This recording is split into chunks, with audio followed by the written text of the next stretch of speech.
Quels sont les composants de la blockchain?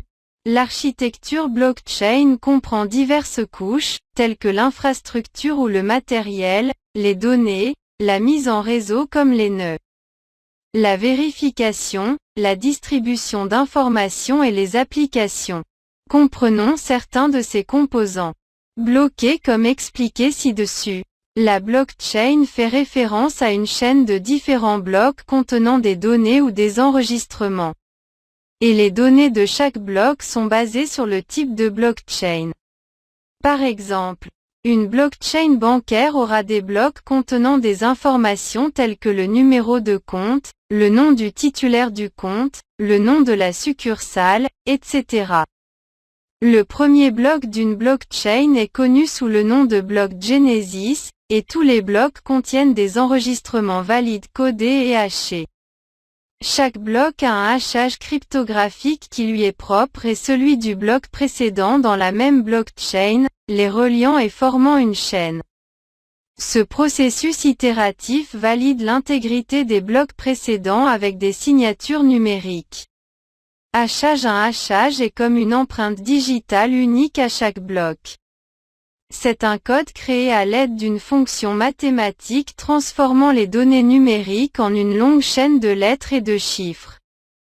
Ce nombre hexadécimal à 64 chiffres identifie chaque bloc et son contenu, et une fois créé, toute modification dans le bloc changera le hachage. La technologie blockchain utilise le hachage 256 Secure Hash Algorithm, SHA, et est très utile pour détecter toute modification apportée aux transactions. Cela le rend également sécurisé car tous les blocs contiennent les hashages du bloc précédent. Ainsi, si un attaquant modifie les données d'un bloc, son hachage change tandis que le bloc suivant a toujours l'ancien hachage du bloc compromis.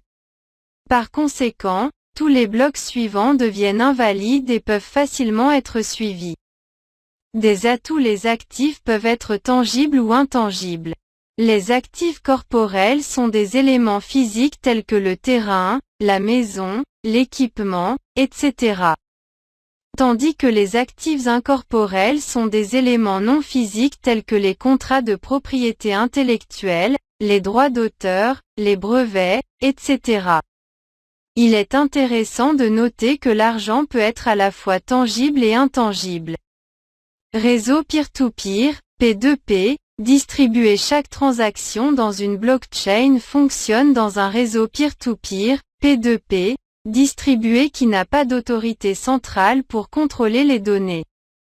Il permet à tout le monde, ayant accès, de rejoindre la blockchain, et chaque ordinateur ajouté au réseau est un nœud. Ainsi, lorsqu'un utilisateur crée un nouveau bloc, il va à chaque utilisateur du réseau, et chaque nœud doit vérifier ce nouveau bloc pour s'assurer que personne ne l'a modifié. Une fois la vérification terminée, chaque nœud commence à ajouter le nouveau bloc directement à sa blockchain. Tous les nœuds présents dans le réseau font un consensus, confirmant la validité des blocs et rejetant les falsifiés.